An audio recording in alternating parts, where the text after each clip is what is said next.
Pietersmatje en Boersma. Ja. En wat zullen we er meer? Fjouwertje 4, André Pietersmatje en Leenes. Hovingas. Oké.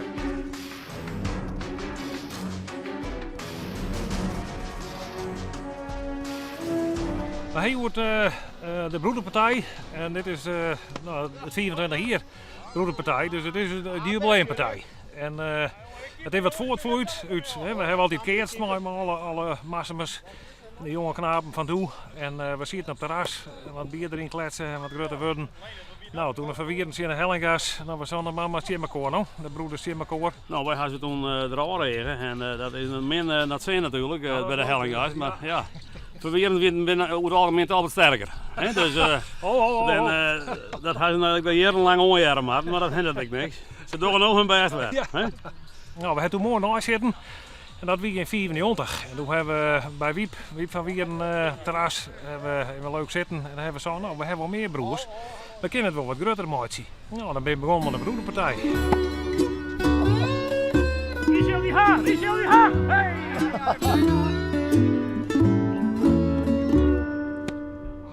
Normaal doen we geen keertje meer, want dat wil haast niet meer. De schouders en de knibbels, dat is wat minder.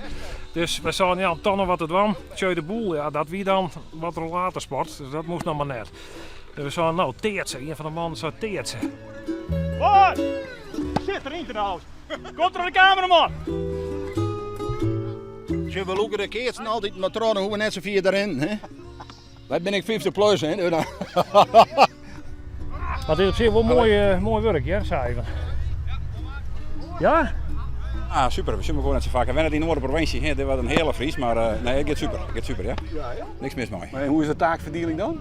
We moeten het omslaan om zijn beurten en nou ja, de sterkste is er achterin, dus dan moet je dat zelf invullen. Hè.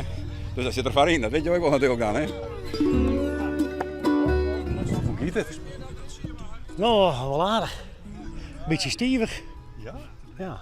Ik vind hem nog even wat spieren krijgen. Zo. En nooit weer dat ik zou volgen hier. Maar en hoe gaat het met de familie? Nou ja, hoe gaat het met de familie? Ik heb wel 12 peren maken. Mijn broer voel uit de schouder. Toen ging die voel maar de knibbel uit. En toen kreeg ik een nijemaat erbij. Maar die deed ook al een brace om. Maar dat gaat tot nou toe goed. Ja, ik had een tennisarm, om het maar even een teertsarm in dit geval. Hè. Die bal is wat licht vergeleken en als dan een keer best mislaagt en dat had ik de eerste slag, en dan heb ik last van mijn arm. En de tweede die maakt het net beter. Dus ik weet eigenlijk net wat er gebeurde, maar volgens mij. Joop, Willem, wie die voorbij? Ja. Opletten, hè? Ja, ik wil interviewen nou. Ook belangrijk. Hoppa! Ja!